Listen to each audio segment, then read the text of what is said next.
എല്ലാവർക്കും കാണാമെന്ന് വിചാരിച്ചുകൊണ്ട് നമുക്ക് ആരംഭിക്കാം. നമ്മൾ ഇതുവരെ 5 ക്ലാസ്സുകളാണ് നമ്മൾ എടുത്തിട്ടുള്ളത്. അതിനകത്ത് 5 സെക്ഷനായിട്ട് നമ്മൾ നോക്കിയിരുന്നത് പെട്ടെന്ന് ഓർക്കാൻ വേണ്ടി പറയുന്നേ ഉള്ളൂ. നമ്മൾ ഫസ്റ്റ് ക്ലാസ്സിൽ ജനറൽ മാത്യുവിന് ഒരു ഇൻട്രൊഡക്ഷൻ പറഞ്ഞിരുന്നു. സെക്കൻഡ് ക്ലാസ്സിൽ നമ്മൾ ചിന്തിച്ചത് ആം, 1-ാം അധ്യായം മുതൽ 4-ന്റെ 11 വരെയുള്ള വാക്യങ്ങൾ മഷിയയെ ഇൻട്രൊഡ്യൂസ് ചെയ്യാണ്. ഇൻട്രൊഡ്യൂസിങ് ദ മെഷിയ എന്നുള്ളൊരു ടൈറ്റിൽ നമ്മൾ വായിച്ചു. നമ്മൾ 3 മുതൽ കഴിഞ്ഞ 5-ാമത്തെ സെക്ഷൻ വരെ നമ്മൾ ക്ലാസ്സുകളായിട്ട് നമ്മൾ നോക്കിയിരുന്നത് ഗാലിലിയൻ മിഷനാണ്. അതിൻ്റെ നമ്മൾ ഒരു ചെറിയ പോർഷൻ ഒഴിച്ച് ബാക്കിയെല്ലാം നമ്മൾ കവർ ചെയ്തു. 4-ാം അധ്യായത്തിൻ്റെ 12 മുതൽ 16-20 വരെയാണ് ഗാലിലിയൻ മിഷൻ. അതിനകത്ത് 16-ന്റെ 12 വരെ നമ്മൾ കവർ ചെയ്തിട്ടുള്ളതാണ് നമ്മൾ. അപ്പോൾ ഗാലിലിയൻ മിഷനകത്ത് പറയുന്ന ഒന്ന് ഏം, മെസ്സിഹ ഏം, ഏം, വാക്കുകളിലൂടെയും പ്രവൃത്തികളിലൂടെയും കാണപ്പെടുന്ന ഒരു മഷിഹായെക്കുറിച്ച് നമ്മൾ കാണുന്ന ഭാഗങ്ങളാണ്. ഇത്രയും ഭാഗങ്ങളാണ് നമ്മൾ 16-ന്റെ 12. അപ്പം നമ്മളൊരു മേജർ പോർഷൻ ഗാലിലിയൻ മിഷന്റെ ഭാഗങ്ങളാണ് നമ്മൾ കഴിഞ്ഞ അപ്പോൾ ഏകദേശം പകുതി ചാപ്റ്റേഴ്സോളം ഗാലിലിയൻ മിഷൻ മാത്രമുണ്ട്. എന്ന് വെച്ചാൽ 14-ന്റെ 13 മുതൽ 16-ാം അധ്യായം 20 വരെ. അതിൽ നമ്മൾ 16-ന്റെ 12 വരെ കഴിഞ്ഞ ആഴ്ച നോക്കി. ഇന്നത്തെ സെക്ഷനിൽ നമ്മൾ നോക്കുന്ന 16-ന്റെ 13 മുതൽ 20 എന്ന് വെച്ചാൽ ഗാലിലിയൻ മിഷന്റെ അവസാന ഭാഗവും. പിന്നെ ഒരു ഗാലിലിയിൽ നിന്ന് ജെറുസലേമിലേക്ക്, ഗാലിലി എന്ന് പറയുന്നത് നോർത്തേൺ പ്രദേശമാണെന്ന് നമ്മൾ പറഞ്ഞിരുന്നു. അവിടെ നിന്ന് ജെറുസലേമിലേക്കുള്ള കർത്താവ് തിരിച്ചു വരുന്നു. അപ്പോൾ നമ്മൾ ഇതിൻ്റെ ഇടയ്ക്ക് നമ്മൾ പിന്നെ വാക്കുകളും പ്രവൃത്തികളും കൊണ്ട് കർത്താവ് തന്നെ വെളിപ്പെടുത്തിയ ഭാഗങ്ങളാണ്. ഗാലിലിയൻ മിഷനും കണ്ടു എന്ന് നമ്മൾ ആ വേർഡ് നമ്മൾ ഉപയോഗിച്ചിരുന്നു. Word and deeds. അതിനകത്ത് വേർഡ് എന്ന് ഉദ്ദേശിക്കുന്നത് നമ്മൾ പ്രഭാഷണങ്ങൾ എന്ന് വേണമെങ്കിൽ പറയാവുന്ന ഒരു 3 മൊത്തം കൂടെ സെന്റ് മാത്യുവിൽ 5 പ്രഭാഷണങ്ങളുണ്ടെന്ന് നമ്മൾ അതിൻ്റെ ഇടയ്ക്ക് പറഞ്ഞു. അതിൽ 3 പ്രഭാഷണങ്ങൾ ഈ ഗാലിലിയൻ മിഷന്റെ ഇടയിൽ നടന്നു. ആ 3 നമ്മൾ നോക്കിയിട്ടുള്ളതുമാണ്. അപ്പോൾ ഇനിയിപ്പോൾ നമ്മൾ ആ ഗാലിലിയൻ മിഷന്റെ ഒരു എൻഡ് ഭാഗം മാത്രം 16-ാം അധ്യായത്തിന്റെ 13 മുതൽ 20, ഇത് കർത്താവ് അവസാനമായിട്ട് ശിഷ്യന്മാരുടെ മുമ്പിൽ കാണപ്പെടുന്നത് എങ്ങനെയെന്നുള്ള കർത്താവിൻ്റെ ഹു ഈസ് ജീസസ് എന്നുള്ള ചോദ്യം വേണമെങ്കിൽ നമ്മൾ അതിൻ്റെ ഒരു തുടക്കത്തിൽ കാണുകയും ചെയ്യും. നിങ്ങൾ who do people say that son of man is എന്നുള്ളതാണ് നമ്മൾ 13 വാക്യത്തിൽ കാണുന്നത്. അതിനകത്ത് ഉത്തരം കൊടുക്കുന്നത് നമുക്ക് വളരെ ഫേമസ് ആയിട്ടുള്ള കാര്യമാണ്. പീറ്ററാണ് അതിൻ്റെ ഉത്തരം കൊടുക്കുന്നത്, സെന്റ് പീറ്റർ. അതിനകത്ത് നമുക്ക് അതിൻ്റെ റീസൺ നമുക്ക് ചിലപ്പോൾ നമ്മൾ മുന്നേ കേട്ടിട്ടുള്ളപ്പം അറിയാം. പീറ്ററിന് ഒരു മേജർ പൊസിഷൻ തന്നെ ആ ഗ്രൂപ്പിൽ ഉണ്ടായിരുന്നു എപ്പോഴും. ഒന്നെങ്കിൽ അവനായിരിക്കാം ഏജ് അതിനകത്ത് കൂടുതലുള്ളത്. മറ്റൊരു റീസൺ കാണാവുന്നത് ആദ്യം സെലക്ട് ചെയ്യപ്പെട്ട 4 പേരും ഒരാൾ പീറ്ററുമായിരുന്നു. അപ്പം അതുകൊണ്ട് തന്നെ പീറ്ററിന് പിന്നെ അവരുടെ ഒരു പിന്നെ ഇടയിൽ ആരെങ്കിലും പറയുന്നുണ്ടെങ്കിൽ അവരുടെ ഡിസൈപ്പിളിൻ്റെ ഇടയിൽ നിന്ന് പറയുന്നത് കൂടുതലും പീറ്ററാണ്. അതൊരു സെന്റ് മാത്യുവിൻ്റെ ഒരു ഐഡിയ ആണ്. എന്നാലും ജനറലി നമുക്ക് പലയിടത്തും അത് കാണും.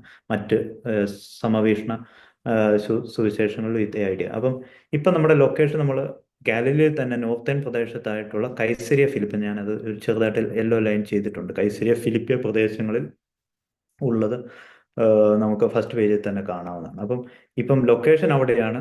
ചോദ്യം ഇതാണ്, ഹു ഈസ് ജീസസ് എന്നുള്ളത്. അതിന് ഉത്തരം കൊടുക്കുന്നത് പീറ്ററാണ്. നീ മശിഹ ആണെന്നുള്ളത് പ്രൂവ് ചെയ്യലാണ് സെന്റ് മാത്യുവിൻ്റെ ഒരു ജനറൽ ഐഡിയ നമ്മൾ ഓൾറെഡി പറഞ്ഞിരുന്നു. സൺ ഓഫ് ഗോഡ് എന്നുള്ളതും ആ സെന്റൻസിലാണ് സെന്റ് പീറ്ററാണ് പറയുന്നത്. അതിനൊരു റിപ്ലൈയും കർത്താവ് കൊടുക്കുന്നത് നമ്മളെ അത്ഭുതപ്പെടുത്തുന്ന ഒന്നാണ്. പിന്നെ പീറ്ററിനെ സൈമൺ പെട്രോ, അല്ലെങ്കിൽ പെട്രോ എന്നുള്ള വാക്കിന് ഗ്രീക്ക് വാക്കിന് അർത്ഥം സ്റ്റോൺ, അല്ലെങ്കിൽ കേഫ സ്റ്റോൺ എന്നുള്ള അർത്ഥത്തിലാണ് കൊടുക്കുന്നത്. അപ്പം ഇതൊരു ഓൾഡ് ടെസ്റ്റ്മെന്റ് നമ്മൾ ഒത്തിരി വട്ടം വായിച്ചിട്ടുള്ളവർക്ക് വളരെ ഈസി ആയിട്ട് നമ്മുടെ മൈൻഡിലേക്ക് വരുന്ന ഒന്നാണ്. അബ്രഹാം ആവുന്നത്, സാറായി സാറ ആവുന്നത്, അങ്ങനെ ജേക്കബ് ഇസ്രായേൽ ആവുന്നത്, ഇങ്ങനെയുള്ള ചില ഭാഗങ്ങൾ നിങ്ങൾ വളരെ കൃത്യമായിട്ട് ഓൾഡ് ടെസ്റ്റ്മെന്റിൽ കാണുന്നത്. അപ്പം ഒരാളെ വളരെ കൃത്യമായിട്ട് കർത്താവിനെ കുറിച്ച് പിന്നെ സെന്റ് പീറ്റർ പറയുന്നതിൻ്റെ ഒരു റിപ്ലൈ പോലെ തോന്നാം. സെന്റ് പീറ്റർ പറയുകയാണ് നീ ദൈവത്തിൻ്റെ പുത്രനാണെന്ന്. തിരിച്ച് കർത്താവ് സെന്റ് പീറ്ററിനെ റെപ്രസെന്റ് ചെയ്യുന്നത് കീപ്പ ആണെന്നാണ്, കെഫ അല്ലെങ്കിൽ സ്റ്റോൺ എന്ന്. അപ്പം ഇത് രണ്ടും നമുക്ക് ഒരു അതിൻ്റെ ഒരു വേണമെങ്കിൽ ഒരു ഒരേ ടൈറ്റിൽ രണ്ട് രീതിയിൽ രണ്ടുപേരും അങ്ങോട്ടും ഇങ്ങോട്ടും ചെയ്യുന്നത് പോലെ ഒരു ലിറ്ററേച്ചർ സ്റ്റൈലും അതിനകത്ത് കൊണ്ടുവരുന്ന നമുക്ക് വേണമെങ്കിൽ ചിന്തിക്കാം. എന്നാൽ പോലും ജനറലി ഇതൊരു ഓൾഡ് ടെസ്റ്റ്മെന്റ് ഐഡിയ കൂടിയാണ്, ഒരാളുടെ പേര് മറ്റൊന്നിലേക്ക് മാറുന്ന അയാളുടെ. പിന്നെ അവിടെ നമ്മൾ പിന്നെ എക്ലീസിയ അല്ലെങ്കിൽ ചർച്ച് എന്നുള്ള വാക്കും നമ്മൾ ഈ ഭാഗത്ത് റെഫർ ചെയ്യുമ്പോൾ കാണാം. ഇനി നമ്മൾ അപ്പം ഇപ്പം നമ്മൾ അവസാനിക്കാൻ പോകുന്നത് ഗാലിലിയൻ മിഷനാണ് 16-13 മുതൽ 20 വരെ. അതിനകത്ത് സെന്റ് പീറ്റർ മാത്രമാണ് അതിൻ്റെ ആൻസർ കൊടുക്കുന്നത്. ഹു ഈസ് ജീസസ് എന്നുള്ള കർത്താവിൻ്റെ ചോദ്യത്തിൽ തന്നെ ഉത്തരം വരുന്നത്. ആരാണ് എന്നെ കുറിച്ച് എന്താണ് ജനം പറയുന്നത് എന്നുള്ള ചോദ്യത്തിന് ഉത്തരമായിട്ട് പറയുന്നത്. അതിനെ കർത്താവ് ഡെവലപ്പ് ചെയ്തിട്ട് ഒരു കാര്യം കൂടെ പറയുന്നുണ്ട്. പിന്നെ നിനക്ക് ഇത് തെളിയിച്ചു തന്നത്, പറഞ്ഞു തന്നത് ജഡരക്തങ്ങളല്ല, സോസ്നാൻ്റെ പിതാവാകുന്നു. അപ്പം ഇത് എല്ലാം പിന്നെ നമുക്ക് കാണാം, അവനെ കമ്മീഷൻ ചെയ്യുന്ന പോലെ നമുക്ക് കെട്ടുവാനോ അഴിക്കാനുള്ള അധികാരം കൊടുക്കുന്നതെല്ലാം പീറ്ററിനെ ഓർമ്മ. അതെല്ലാം യു എന്ന് ഉപയോഗിച്ചിരിക്കുന്ന അവിടെ സെക്കൻഡ് പേഴ്സൺ സിംഗുലറിലാണ്. അപ്പോൾ അത് നമ്മൾക്ക് ഇംഗ്ലീഷിൽ അത്രയും ക്ലിയർ അല്ല, പക്ഷേ മറ്റ് ട്രാൻസ്ലേഷൻ വരുന്ന മലയാളത്തിലോ ഗ്രീക്കിലോ വരുമ്പോൾ നീ എന്നുള്ളതാണ് നിങ്ങൾ എന്ന് ഉപയോഗിക്കുന്നതിന് പകരം ഉപയോഗിച്ചിട്ടുണ്ട്. അപ്പോൾ അതും നമുക്ക് ഒരു ജനറൽ ഒരു ഒരു ബിഗിനിങ് എന്ന് വേണമെങ്കിൽ പറയാൻ കർത്താവ്. പക്ഷേ ഇത് നമ്മുടെ ഗാലിലിയൻ മിഷന്റെ ഒരു എൻഡ് ഭാഗമാണ്. അപ്പോൾ ഇപ്പം നിൽക്കുന്നത് കൈസരിയ ഫിലിപ്പിയ പ്രദേശത്താണ്. പിന്നെ ഇന്ന് നമ്മൾ നോക്കുന്ന ഒരു മേജർ സെക്ഷൻ, അപ്പം രണ്ട് ഭാഗങ്ങൾ നമുക്ക് കഴിഞ്ഞു. ഒന്ന് ഇൻട്രൊഡ്യൂസ് ചെയ്യുന്ന 14-12 വരെ വരുന്ന, അല്ല 4-12 വരെ വരുന്ന ഒരു ഭാഗം. അത് കഴിഞ്ഞ് ഇന്ന് 4-12 മുതൽ 16-20 വരെ വരുന്ന ഗാലിലിയൻ മിഷൻ ഭാഗം. ഇനി തേർഡ് പോർഷൻ മുഴുവനാണ് ഇന്ന് നമ്മൾ ഡിസ്കസ് ചെയ്യുന്ന ഒരു ബിഗ് ഏരിയ ആയിട്ടുള്ളത്. അത് 14-21 മുതൽ 20-34 വരെ വരുന്ന.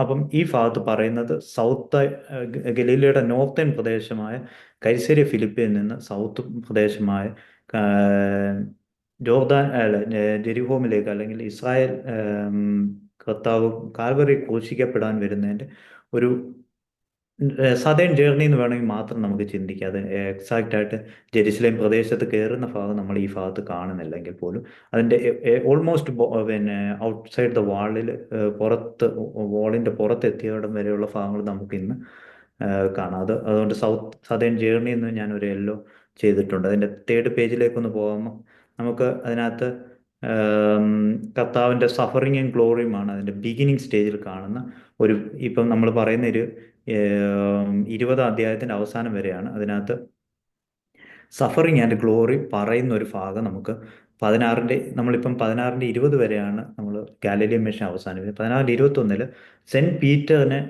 ഒരു ജസ്റ്റ് ഇച്ചിരി മുമ്പ് സെന്റ് പീറ്ററിനെ പാറാന്ന് വിളിച്ച അതേ ഭാഗം തന്നെ കർത്താവ് 21-ാം വാക്യം ഇങ്ങനെ, from that time on Jesus began to show his disciples that he must go to Jerusalem.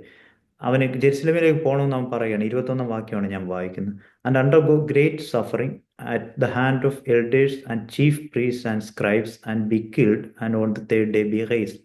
ഇത്രയും കാര്യങ്ങൾ കർത്താവ് പറയുന്നുണ്ട്. മരണം, സഫറിങ് പറയുന്നുണ്ട്, ഡെത്ത് പറയുന്നുണ്ട്, റിസറക്ഷനും പറയുന്നുണ്ട്. ഇത്രയും കാര്യങ്ങൾ അവരെ റിവീൽ. പക്ഷെ പീറ്ററിന് അപ്പോഴ് ഒരു അവരുടെ ഇടയിൽ ഒരു സ്പോക്സ് പേഴ്സൺ എന്ന് വേണമെങ്കിൽ ചിന്തിക്കാവുന്ന ഒരു വ്യക്തിയാണ് പീറ്ററാണ് അതിന് മറുപടി പറയുന്നത്. പക്ഷെ അത് വളരെ നമുക്ക് വേദനിപ്പിക്കുന്ന രീതിയിൽ പീറ്ററോട് സേറ്റൻ എന്നുള്ള വാക്ക് പുറകിലേക്ക് പോകും. അപ്പം കർത്താവ് യഥാർത്ഥത്തിൽ പീറ്ററിനെ അഡ്രസ്സ് ചെയ്യുമ്പോൾ തന്നെ നമ്മൾ ഓർക്കേണ്ട ഒരു കാര്യം, കർത്താവ് അവരെ ടീച്ച് ചെയ്യുകയും കൂടെയാണ്. അത് പീറ്റർ മാത്രം ഒരിടത്ത് പറഞ്ഞു എന്നുള്ള കാരണം കൊണ്ട്, പീറ്റർ മാത്രമല്ല അവരുടെ ഒരു മുഖമായിട്ട് വേണമെങ്കിൽ പീറ്ററിനെ നമുക്ക് കാണാവുന്നേ ഉള്ളൂ. അതേ കാര്യം തന്നെയാണ് ഇപ്പം അവരുടെ വീക്ക്നെസ്സും പീറ്ററിലൂടെ നമ്മൾ കാണുന്നു എന്ന് മാത്രമേ ഉള്ളൂ. അതുകൊണ്ട് ഒരു ഭാഗത്ത് പീറ്ററിനെ ഉയർത്തി കാണിക്കുമ്പോൾ പോലെ തന്നെ നെഗറ്റീവ് കാണിക്കുമ്പോഴും നമ്മൾ എക്സ്ട്രീം അതിൻ്റെ അങ്ങനെ ചിന്തിക്കേണ്ട.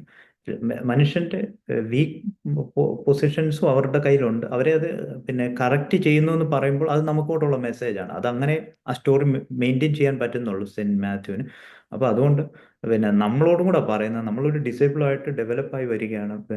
നമ്മൾ 3 ഡിസ്കോഴ്സ് അല്ലെങ്കിൽ പ്രഭാഷണങ്ങൾ കേട്ടു, അവൻ്റെ ഹീലിംഗ് കണ്ടു.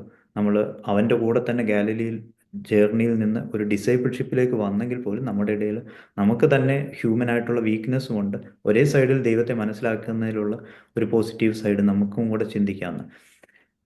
അതിനകത്ത് രണ്ടാം ഭാഗം ഇങ്ങനെയാണ്, ഡിസൈപ്പിൾസിൻ്റെ ലോയൽറ്റി ആൻഡ് അതിൻ്റെ കോൺസിക്വൻസസും അതും കർത്താവ് പറഞ്ഞു കൊടുക്കുകയാണ്. നിങ്ങൾ കുരിശെടുക്കേണ്ടി വരും അതൊക്കെ നമുക്ക് വളരെ ഫെമിലിയർ ആയിട്ടുള്ള അവനോട് കൂടെ മറ്റുള്ളവരും ക്രൂശിക്കപ്പെടേണ്ടി വരുമെന്നുള്ളൊരു ഹിൻറ്റും തരുന്നുണ്ട്. അല്ലെങ്കിൽ ആം, നമുക്ക് ഇതിനകത്ത് ഡാനിയലിന്റെ നമുക്ക് പഴയ നിയമത്തിൽ കാണുന്ന 7:13 മുതൽ 14 വരെ ഭാഗങ്ങൾ എക്കോ ചെയ്യുന്നുണ്ട്. അതിന്റെ ഒരു പിന്നെ സൗണ്ട് നമുക്ക് കേൾക്കാം. ഈ പറഞ്ഞ പോലെ അവന് കഷ്ടതയും സഫറിങ്ങും ഉണ്ടെന്നും ഒക്കെ പറയുന്ന ഭാഗങ്ങൾ.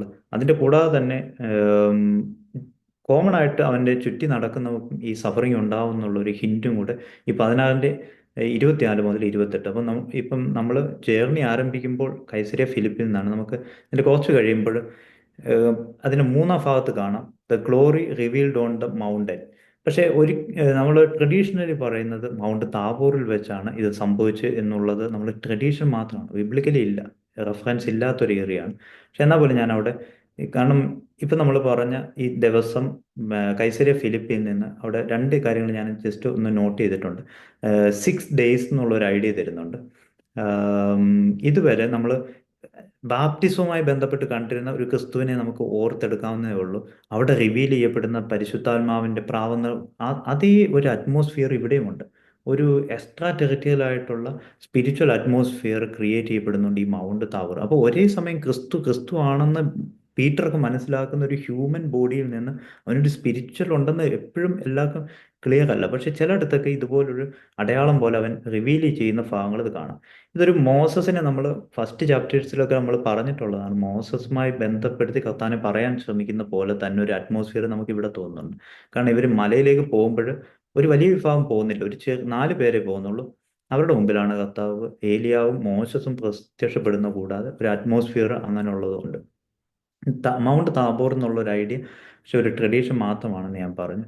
അപ്പം ഇത് ഇത്രയും നമ്മളൊന്ന് ഓർത്തിരിക്കേണ്ട ഏരിയയാണ്. കാരണം ഈ ഭാഗങ്ങൾ പലപ്പോഴും നമുക്ക് ഒരു പറയുന്ന ഒരു അറ്റ്മോസ്ഫിയർ എന്ന് പറയുന്നത് ഒരു കാലത്തിന് അപ്പുറമായിട്ട്, അല്ലെങ്കിൽ പറയുന്ന മരണത്തെക്കുറിച്ച് പറയുന്ന ഭാഗങ്ങളുണ്ട്. ഇതുപോലുള്ള ചില ഭാഗങ്ങളും ഇതുമായി ബന്ധപ്പെട്ട് നമ്മൾ ഈ ജെറുസലേമിലേക്ക് യാത്രയുടെ ഇടയിൽ കാണുന്ന ഒന്നാണ്.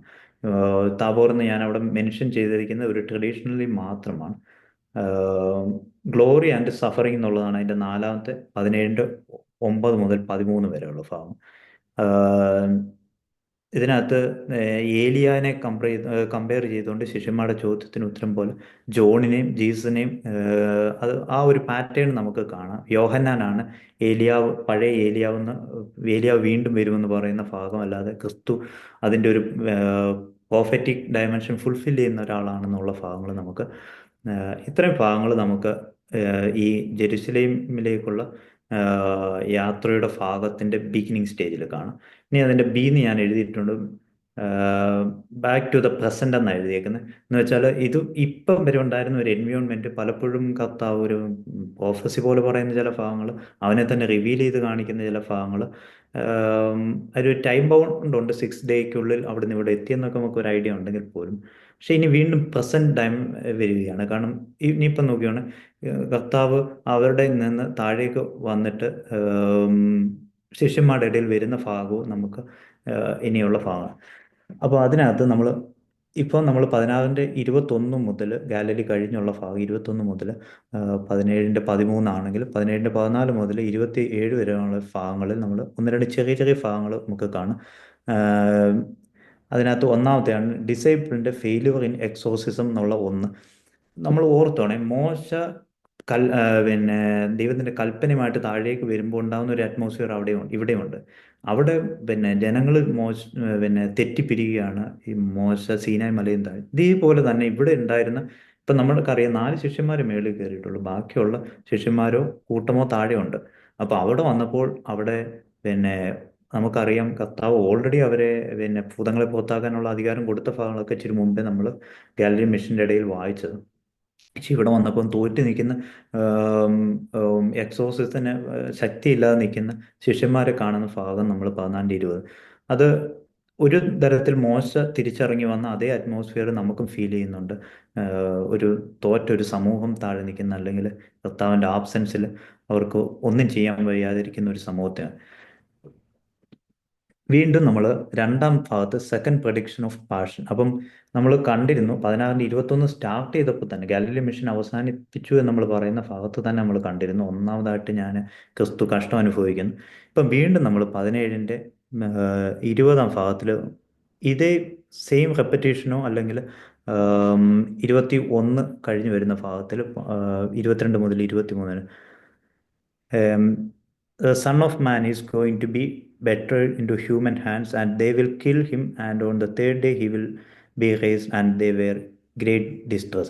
അത് അത്രയും ഭാഗങ്ങൾ നമ്മൾ 22-23 ഭാഗങ്ങൾ വീണ്ടും റിപ്പീറ്റ് ഇത് മൂന്ന് വട്ടം നമുക്ക് ഈ ഇന്നത്തെ ഭാഗത്ത് കാണാൻ പറ്റും. കർത്താവ് അവൻ്റെ വേദന, പിന്നെ അവൻ അനുഭവിപ്പിക്കാൻ പോകുന്ന കഷ്ടതയെക്കുറിച്ച് പറയുന്ന ഭാഗങ്ങൾ നമ്മൾ അപ്പം ഈ ഇച്ചിരി മുമ്പേ ഉണ്ടായിരുന്നത് അവനൊരു നമുക്ക് ടൈം ബൗണ്ട് അല്ലാത്ത ചില കാര്യങ്ങൾ അവൻ ചെയ്യുന്ന പോലെ തോന്നി. വീണ്ടും അവൻ പ്രസൻറ്റിലേക്ക് വരികയാണ്. ഇനിയിപ്പോൾ സി എന്ന് എഴുതിയിട്ടുണ്ട് living together as A disciple. ഇനിയിപ്പോൾ നമ്മൾ ഇതുവരെ പറഞ്ഞിരുന്നത് അവൻ നടത്തിയിരുന്ന പിന്നെ ഗാലീലിയൻ മിഷൻ്റെ ഇടയിൽ നമ്മൾ കണ്ട yellow following the same pattern as എന്ന് പറഞ്ഞുകൊണ്ട് ഞാൻ ഒരു വരി എഴുതിയിട്ടുണ്ട്. 7-ന്റെ സോറി ഇനി ഇച്ചിരി അല്ല കറക്റ്റ് അല്ല റെഫറൻസിന് ഒരു ഇച്ചിരി വ്യത്യാസം ഉണ്ടെന്ന് തോന്നി. ഞാനത് പിന്നെ സെൻഡ് ചെയ്യുമ്പോൾ അയച്ചുകൊള്ളാം. കാരണം നമ്മൾ പിന്നെ ഇപ്പം നോക്കുന്നത് അവൻ്റെ പിന്നെ നാലാമത്തെ ഡിസ്കോഴ്സാണ്. അത് ഡിസൈപ്പിൾസിനെ കുറിച്ചുള്ള ഡിസൈപ്പിളിനോടുള്ള ഡിസ്കോഴ്സ് ഓൺ റിലേഷൻഷിപ്പിനെ കുറിച്ചാണ് പറയുന്നത്. നമ്മൾ ഇതുവരെ കണ്ട 3 ഡിസ്കോഴ്സുകൾ നമുക്ക് പിന്നെ അല്ലെങ്കിൽ പ്രഭാഷണങ്ങൾ നമുക്ക് പെട്ടെന്ന് ഓർക്കാവുന്നതേ ഉള്ളൂ. ഒന്ന് 5-ാം അധ്യായം മുതൽ വന്ന ഗിരിപ്രഭാഷണം നമ്മൾ പറഞ്ഞു. പക്ഷെ അതിന് നമ്മൾ ഡിസേബിൾസിനോടുള്ള മെസ്സേജ് എന്നുള്ള അർത്ഥത്തിൽ നമ്മൾ അന്ന് ടൈറ്റിൽ കൊടുത്തിരുന്നു. ഗിരിപ്രഭാഷണം ഞാൻ ടൈറ്റിൽ ചെയ്തിരുന്നെങ്കിലും, കാരണം അത് ഡിസേബിൾസ് എങ്ങനെ ആയിരിക്കണം എന്നാണ് പറയുന്നത്. 2 മിഷനെ കുറിച്ച് പറയുന്ന ഒരു ഡിസ്കോഴ്സാണ് കണ്ടത്. തേർഡ് കിങ്ഡം ഓഫ് ഗോഡിനെ എന്നുള്ള ഒരു കൺസെപ്റ്റ്. ഈ 3 സ്വകരാജ്യം എന്ന് പറയുന്ന ഒരു കൺസെപ്റ്റ്, മിഷനെ കുറിച്ച് ഗിരിപ്രഭാഷണം, ഈ 3 എണ്ണമാണ് നമ്മൾ ഇതുവരെ കണ്ടത്. പക്ഷെ ഇനിയിപ്പം ഗാലലിയിൽ നിന്ന് താഴേക്ക് വരുമ്പോഴാണ് നമ്മൾ 4-ാമത്തെ ഡിസ്കോഴ്സ് കാണുന്നത്. 18-ാം അധ്യായം 1 മുതൽ 19-ാം അധ്യായം 2 വരെ. അത് ഒരു എൻഡ് ഭാഗം എന്ന് വിചാരിച്ചാൽ 18 ഫുള്ളെന്ന് മാത്രം വിചാരിച്ചാൽ മതി. ഇനിയുള്ള ഒരു ഡിസ്കോഴ്സ് ഉള്ളത് 24-25 ഭാഗങ്ങളിലുമാണ് ഇനി ചാപ്റ്റർ വരുന്നത്. അപ്പം ഇന്ന് നമ്മൾ ചെയ്യുന്ന ഒരു ഡിസ്കോഴ്സാണ്. അപ്പോൾ ഇതുവരെയുള്ള ഭാഗങ്ങൾ നമ്മൾ പറഞ്ഞു. അപ്പോൾ ഇനിയിപ്പം ബാക്ക് ടു റിയാലിറ്റിയിലേക്ക് വന്നിട്ട് കർത്താവ് പറയുന്ന ചില ഭാഗങ്ങളാണ്. ഇതിനകത്ത് നമ്മൾ ഓർത്തിരിക്കേണ്ട ഒരു ചെറിയ ആട്ടിൻകൂട്ടമേ, അത് നമ്മളൊക്കെ എപ്പോഴും കേട്ടിട്ടുള്ള ഒരു ഫ്രേസ് ഇതിനകത്ത് റിപ്പീറ്റ് ചെയ്ത് വരുന്ന ലിറ്റിൽ വൺസ് എന്നുള്ള ഒരു ഐഡിയ. അതുകൊണ്ട് തന്നെ ശിശുക്കളെ എൻ്റെ അടുക്ക വരുവീൻ എന്നുള്ള പറയുന്ന ഭാഗങ്ങൾ, അങ്ങനെയുള്ള ഭാഗങ്ങൾ നമുക്ക് കാണാം. കുഞ്ഞുങ്ങളെ പോലെ ഉള്ള ബിഹേവിയറിനെ കുറിച്ച് പറയുന്ന ഭാഗങ്ങൾ നമുക്ക് റെഫർ ചെയ്യുന്നതാണ്. അപ്പോൾ ഇന്നത്തെ ഈ ഒരു ഏരിയ ഓഫ് ഡിസ്കോഴ്സിനകത്ത് അല്ലെങ്കിൽ 18-ാം അധ്യായത്തിൽ പറയുന്ന പ്രഭാഷണത്തിൽ ചിന്തിക്കുന്ന ഭാഗങ്ങളിൽ 2 ക്വസ്റ്റ്യൻ മാത്രമേ ഇന്നുള്ളൂ. 2 ക്വസ്റ്റ്യന് ആൻസർ കൊടുക്കുന്ന ഭാഗങ്ങൾ വേണമെങ്കിൽ ചിന്തിക്കാം. ഈ പറഞ്ഞ ഇന്നത്തെ ഈ ഡിസ്കോഴ്സ് മാത്രം വരുന്ന, അല്ലെങ്കിൽ നമ്മൾ 4-ാമത്തെ ഡിസ്കോഴ്സിലാണ് ഇന്ന് നിൽക്കുന്നത്, അല്ലെങ്കിൽ പ്രഭാഷണം. ആ 4-ാമത്തെ പ്രഭാഷണത്തിൽ നമ്മൾ പറഞ്ഞു ഡിസൈപ്പിൾസിൻ്റെ റിലേഷൻഷിപ്പിനെ കുറിച്ചാണ് പറയുന്നത്. എങ്ങനെയാണ് നിങ്ങൾ റിലേഷൻ, അതിനകത്ത് ചോദിക്കുന്ന ഒന്നാമത്തെ നമുക്ക് 18-ാം അധ്യായം സ്റ്റാർട്ട് ചെയ്യുമ്പം തന്നെ കാണാം. 2 ക്വസ്റ്റ്യനാണ് ഈ 18-ാം അധ്യായത്തിൽ ഈ പ്രഭാഷണത്തിന് വേണ്ടി ഉപയോഗിച്ചിട്ടുള്ളത്. ഒന്നാമത്തെ ക്വസ്റ്റ്യൻ 1-ാം വാക്യത്തിൽ തന്നെ ഉണ്ട്. Disciple came to Jesus and ask who is the greatest in the kingdom of heaven. ആരായിരിക്കും കിങ്ഡം ഓഫ് സ്വർഗരാജ്യത്തിൽ ഏറ്റവും വലിയവൻ? അതാണ് ചോദ്യം. അതിന് ഒരു കാരണമുണ്ട്. ഇപ്പം പീറ്റർ അങ്ങനെ ഒരു തലത്തിൽ നിൽക്കുന്നത് നമ്മൾ വായിച്ചു കേട്ടു. അപ്പോൾ അതുകൊണ്ട് തന്നെ അവരുടെ അങ്ങോട്ടും ഇങ്ങോട്ടും ഒരു ചോദ്യം ഉണ്ടായേക്കാം, ആരായിരിക്കും? അപ്പം കർത്താവ് അതിന് കൊടുക്കുന്ന ഒരു ഉത്തരം ഒരു കുഞ്ഞിനെ നോക്കിയിട്ടാണ്. അല്ലെങ്കിൽ അത് നമുക്ക് അങ്ങനെ ചിന്തിക്കുന്നതിനേക്കാൾ ബെറ്റർ ലിറ്റിൽ വൺ അല്ലെങ്കിൽ ചെറിയ കൂട്ടമേ എന്നുള്ള ഒരു ഐഡിയ, അല്ലെങ്കിൽ സഫേഡ് ആയിട്ടുള്ള ഒട്ടും അങ്ങനെ അക്സെപ്റ്റബിൾ അല്ലാത്തവരോട് ആണ് ഏറ്റവും ബെറ്റർ ആയിട്ട് സ്വകരാജ്യത്തിലുള്ളതെന്ന് പറയുന്നതിൻ്റെ ഒരു ബിഗിനിങ് സ്റ്റേജിൽ നിന്നും വേണമെങ്കിൽ ചിന്തിക്കാം. പക്ഷേ ഈ 1-ാം അധ്യായത്തിൽ നമ്മൾ ഈ 18-ൻ്റെ ബിഗിനിങ് സ്റ്റേജിൽ കാണുന്നത് ഒരു തേർഡ് പേഴ്സൺ സിംഗുലർ ഫോമിൽ വേണമെങ്കിൽ നമുക്ക് ചിന്തിക്കാവുന്ന ഒരു, എന്നാൽ പോലും അതിൻ്റെ ഒരു മെസ്സേജ് നമുക്ക് തരുന്ന ഒരു ആശയം, ഒരു കുട്ടിയെ വിളിച്ച് കുട്ടിയെ പോലെ ആവണം എന്ന് പറയുന്നതിനേക്കാൾ നമുക്ക് ചെറിയൊരു സമൂഹത്തിന് വലിയൊരു സാധ്യത സ്വൈരാഗ്യം ഉണ്ടെന്ന് പറയുന്നതിനാണ് അതിനൊരു സാധ്യത, അല്ലെങ്കിൽ ചെറിയവരായിരിക്കുന്നവർക്കാണ് വലിയ സാധ്യത ഉണ്ട് എന്ന് പറയുന്ന അവർ ഒരു തരത്തിൽ അവരെ ഒന്ന് ടീച്ച് ചെയ്യുകയാണ്. ഡിസേബിൾസിന്റെ റിലേഷൻ എങ്ങനെ ഫിക്സ് ചെയ്യാൻ പറ്റുമെന്ന് ചോദിച്ചാൽ, നിങ്ങൾ വലിയവരാവാൻ ശ്രമിക്കാതെ നിങ്ങളുടെ ഇടയിൽ ഒരു പീറ്ററിന് ചിലപ്പോൾ സ്ഥാനം ഉണ്ടായും, പക്ഷെ അതല്ല നിങ്ങളുടെ അങ്ങനെ ആ ഒരു പെർസ്പെക്റ്റീവ് നിങ്ങൾക്ക് കണ്ടാൽ നമുക്ക് മനസ്സിലാവും. ഈ 18 മുഴുവൻ സംസാരിക്കുന്ന ഈ ചെറിയ കൂട്ടത്തോട് സംസാരിക്കുന്ന, അല്ലെങ്കിൽ ചെറുതെന്ന് വിചാരിക്കുന്നവരോട് സംസാരിക്കുന്ന വലിയ സുവിശേഷമാണ് സ്വഗരാജ്യം. അതാണ് നിങ്ങൾ തമ്മിലുള്ള റിലേഷൻ ഏറ്റവും ബെറ്റർ എന്ന് പറയുന്ന ഭാഗങ്ങളാണ്.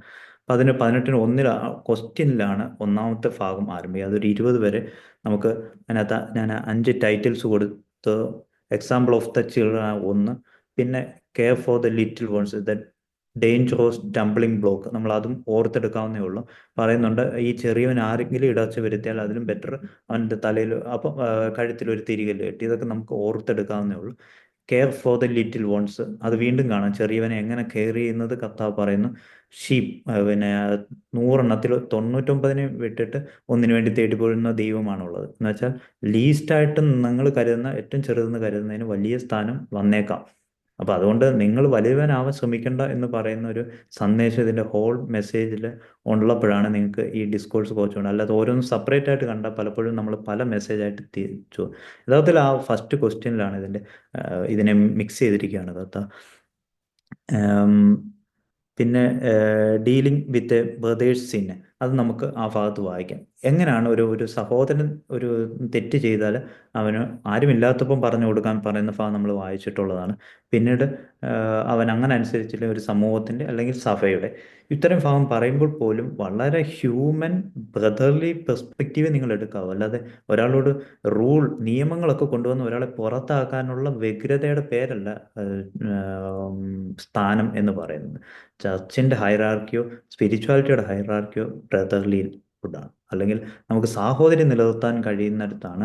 അത് ഡിസേബിൾസിനോട് പറഞ്ഞു കൊടുക്കുകയാണ്. കാരണം നമ്മൾ തമ്മിലുള്ള റിലേഷൻ, അല്ലെങ്കിൽ നിങ്ങൾ തമ്മിലുള്ള റിലേഷൻ നിൽക്കുന്നത്, അത് നമ്മൾ കുറച്ചുകൂടെ നേരത്തെ വായിച്ചിട്ടുള്ളതാണ്. അവന് അബ്ബ പിതാവ് എന്ന് വിളിക്കാനുള്ള കർത്താവിൻ്റെ ഭാഗം നമ്മൾ വായിച്ചിട്ടുള്ളതാണ്. നിങ്ങൾ സഹോദരങ്ങളാണെന്ന് പറയാം, കാരണം നിങ്ങൾ എൻ്റെ കാര്യങ്ങൾ കൂടുതൽ അറിയുന്നതെന്ന് പറയുന്ന ഭാഗങ്ങളൊക്കെ. അപ്പം ഇത് ഒരു ഫാമിലി റിലേഷൻ ഡയമെൻഷന് കർത്താവൊക്കെ എക്സ്പ്ലെയിൻ ചെയ്ത് കൊടുക്കുന്നത്. അപ്പം ഇത് ഇത്രയും നമ്മൾ ഓർത്തിരിക്കണം.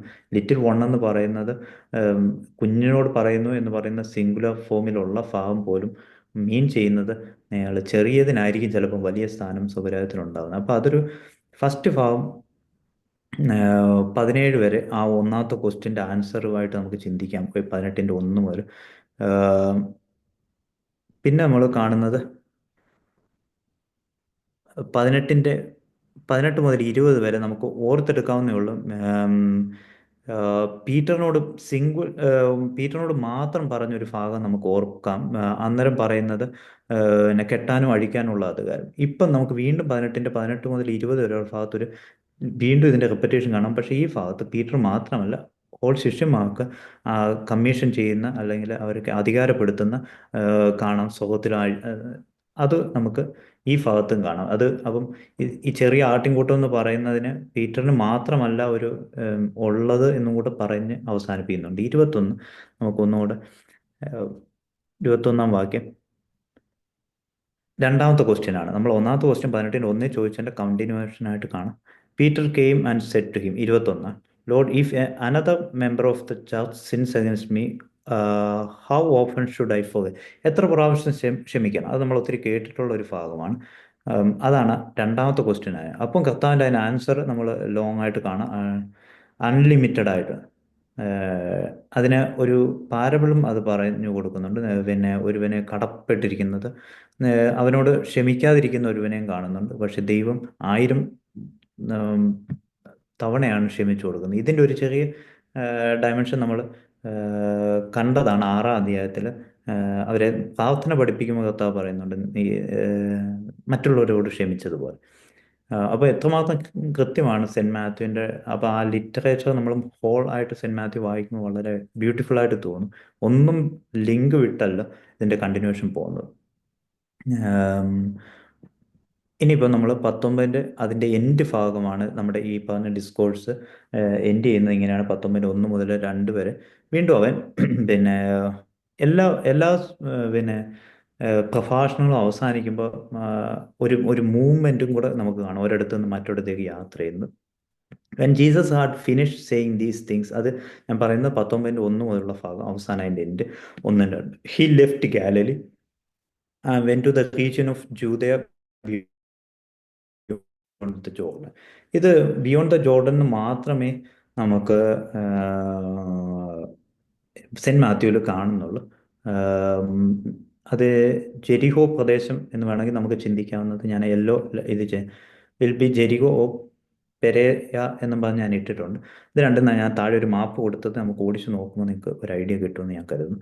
അപ്പം ഇനിയിപ്പം ലൊക്കേഷൻ പെട്ടെന്ന് മാറുന്നത് ഒരു ഐഡിയ തരുന്നുണ്ട്. ഇനിയിപ്പം നമുക്ക് ഇതിനകത്ത് 3 ഭാഗം നമ്മൾ ക്ലിയർ, ഒരു നെറ്റിൻ്റെ പ്രശ്നമാണെന്ന് തോന്നുന്നു, ക്ലിയർ ആവുന്നില്ല എനിക്ക്. ഓക്കെ, ഇപ്പം കാണുന്നു. ഇത് നമ്മൾ ഡി എന്ന് പറഞ്ഞ ഭാഗം നിങ്ങൾക്ക് കാണാമെന്ന് കരുതുന്നു. ഇത് the revolutionary value of the kingdom of heaven, re education for the disciple. അവരെ എഡ്യൂക്കേറ്റ് ചെയ്യുകയാണ്. നമ്മൾ നേരത്തെ പറഞ്ഞു, അവർക്ക് കൊടുക്കുന്ന മെസ്സേജുകൾ അവരെ ടീച്ച് ചെയ്യാനും ശ്രമിക്കുന്നുണ്ട്. അവരെ വീണ്ടും എന്താണ് പറയുന്നത്, അത് 19-3 മുതൽ 20-28, ഓൾമോസ്റ്റ് നമ്മൾ ഇന്നത്തെ ഭാഗം അവസാനിക്കുന്നതിന് വരെയുള്ള. അപ്പോൾ നമ്മൾ ഒരു സന്ദേശം അവൻ കൊടുത്തു. ഇനി അവരെ അത് റീ എഡ്യൂക്കേറ്റ് ചെയ്യുന്ന ഭാഗങ്ങൾ നമുക്ക് വീണ്ടും കാണാം. അതിനകത്തൊന്ന് നമ്മൾ മാരേജ്, ഡിവോഴ്സ് ആൻഡ് സെലിബസി എന്നുള്ള 19-3 മുതൽ 12 വരെയുള്ള ഭാഗങ്ങൾ വളരെ പല പ്രാവശ്യം നമ്മൾ കേൾക്കുന്നതാണ്. വിവാഹത്തിന് വായിക്കുന്ന, ശുശ്രൂഷയ്ക്ക് വായിക്കുന്ന ഒരു ഭാഗമാണ് ഇത്. ആവർത്തന പുസ്തകം അല്ലെങ്കിൽ ഡ്യൂട്രോണമി 24-1-4 ഒരു ക്രിറ്റിസിസം ചിന്തിക്കാം. ക്രിറ്റിസിസം അല്ലാതെ നമുക്ക് മറ്റൊരു വാക്കിൽ ഉപയോഗിക്കാം. ജനസിസ് അല്ലെങ്കിൽ ഉൽപ്പത്തി പുസ്തകം 1 മുതൽ 2 വരെയുള്ള ഭാഗത്തിൽ ദൈവം അവരെ യോജിപ്പിക്കുന്ന ഭാഗം നമ്മൾ വായിച്ചു കേൾക്കുന്നത് ആദം ഹവ്വയും. അതുകൊണ്ട് തന്നെ അവർ പിതാക്കളെ വിട്ട് ഭാര്യയോട് പറ്റിച്ചേരുന്നു എന്നുള്ള ഭാഗം മത്തായിൽ നമ്മൾ അതിൻ്റെ ഒരു. പക്ഷേ പിന്നീടാണ് ഈ ഡ്യൂട്രോണമി അല്ലെങ്കിൽ ആവർത്തന പുസ്തകമൊക്കെ വന്നപ്പോൾ ഒരു നിയമം പോലെ വരികയാണ് ഡിവോഴ്സിനെ കുറിച്ച്. പക്ഷേ കർത്താവ് പറയുകയാണ് ഒറ്റ ഒരു കൃത്യമായ കാരണങ്ങളില്ലാതെ നമ്മൾ ആ ഭാവം വായിച്ചാൽ അറിയാം ഒരു ഡിവോഴ്സിന് സാധ്യതയില്ല. പക്ഷേ അതിൻ്റെ എൻഡിൽ വളരെ മറ്റൊരു നമുക്ക് വിരോധാഭാസം എന്ന് തോന്നാവുന്ന ഒന്നാണ്, പാരഡോക്സിക്കലായിട്ട് കൊടുത്തിരിക്കുന്ന ഒരു ഐഡിയ ആണ് സെലിബസിയെ കുറിച്ച് പറയുന്നത്. അല്ലെങ്കിൽ ദൈവത്തിൻ്റെ വിളി അല്ലെങ്കിൽ ഷണ്ടൻ എന്നുള്ള വാക്ക് നമ്മൾ മലയാളത്തിൽ ഉപയോഗിക്കുന്നു. ദൈവത്തിന് വേണ്ടി ഷണ്ടന്മാരായവരുണ്ട് എന്നുള്ള ഒരു ഡെഫിനേഷൻ. അത് പിന്നെ ഒരർത്ഥത്തിൽ രണ്ടും നമുക്ക് അങ്ങനെ ഇൻ്റർപ്രറ്റ് ചെയ്യുമ്പോൾ പോലും നമുക്ക് ചിന്തിക്കാവുന്ന ഒരു കാര്യം, പഴയ നിയമ പശ്ചാത്തലത്തിന് എൻ്റെ ഡിഫറൻ്റ് ആയിട്ട് കർത്താവ് പറയുന്ന ഒരു പുതിയ നിയമ ആശയത്തിൽ ഒന്നിൻ്റെ പേരിലും ആരെയും അങ്ങനെ ഒഴിച്ചു മാറ്റാനോ ഡിവോഴ്സ് ചെയ്യാനോ നമ്മൾ ചുമ്മാ നിയമങ്ങൾ കൊണ്ട് ചെയ്യേണ്ട ഒരു കാര്യമല്ല.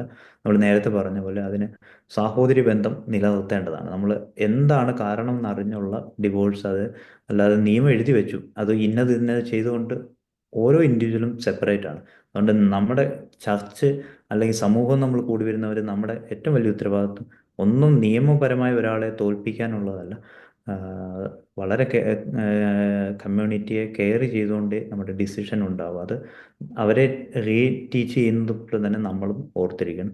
ഇത് വിവാഹത്തിന് വായിക്കുന്ന ഒരു ഭാഗമാണ്. അതിൻ്റെ അവസാനം സെലിബസിയെ കുറിച്ച് പറയുന്നുണ്ടെങ്കിൽ പോലും അതൊരു പിന്നെ അതും അങ്ങനെ ഒരു പോസിബിലിറ്റിയും കൂടെ കർത്താവിൻ്റെ ഡയമെൻഷനിൽ പറയുകയാണ്. സ്പിരിച്വാലിറ്റിയിൽ വേണമെങ്കിൽ സിലബസിയും ഒരു പോസിബിലിറ്റി ആണെന്ന് വേണമെങ്കിൽ ചിന്തിക്കാം എന്നുള്ള രീതിയിലാണ്. 13 മുതൽ 12 വരെയുള്ള ഭാഗത്താണ് നമ്മളിപ്പം പറഞ്ഞ ഈ വിവാഹത്തിന് വായിക്കുന്ന ഭാഗം നമ്മൾ കണ്ടത്. 13 മുതൽ 15 വീണ്ടും നമുക്ക് കാണാം ജീസസ് ബ്ലസ്സസ് ലിറ്റിൽ ചിൽഡ്രൻ. അത് ഒരു കുഞ്ഞുങ്ങളുടെ ഗ്രൂപ്പ് കാണുമായിരിക്കും. മറ്റേ നമ്മൾ പറയുന്ന പോലെ ഒറ്റ സിംഗുലർ ഫോമിലല്ല ഇവിടെ. അവിടെ ശിഷ്യന്മാരുടെ അപ്രോച്ച് നമുക്ക് വായിച്ച അവർ പിന്നെ അവരെ കർത്താവാണ് നിർബന്ധപൂർവ്വം അവരെ തന്നിലേക്ക് അടുപ്പിക്കുന്നത്. ശിഷ്യന്മാർ ചിലപ്പോൾ മാറ്റി നിർത്തി. എന്നാൽ 13-15 കഴിഞ്ഞിട്ട് ആ 19 തന്നെയുള്ള 16 മുതൽ 26 വെൽത്തിനെ കുറിച്ച് പറയുന്നുണ്ട്. ഒരു ധനവാൻ വരുന്ന ഭാഗത്തെ കുറിച്ച് പറയുന്നുണ്ട് 19.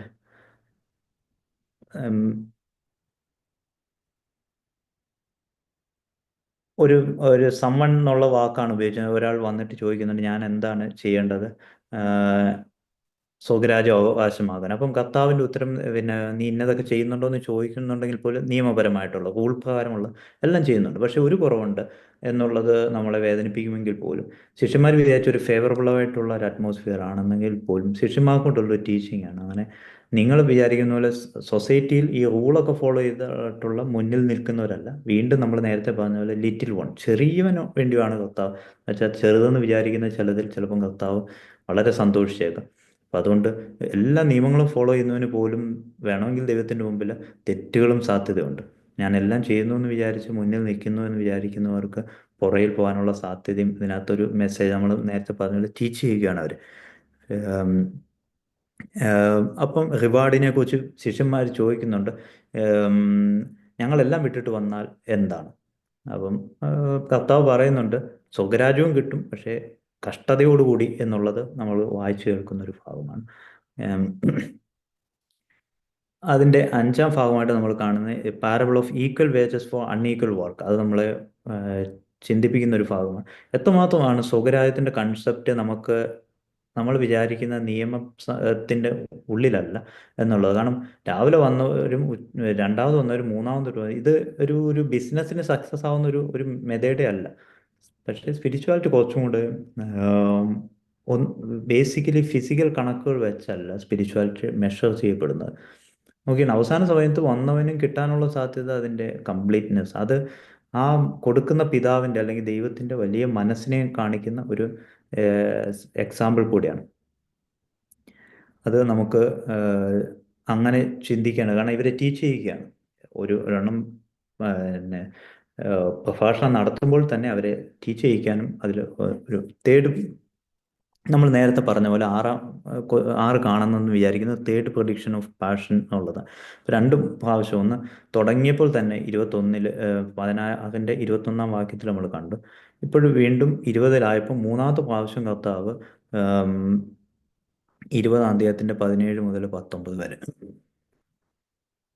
While Jesus was going to Jerusalem, വീണ്ടും അതേ വാക്ക് തന്നെ, he took the 12 disciples and said, see, we are going up to Jerusalem, and the Son of Man will be handed over the chief priests and scribes, and they will condemn him to death.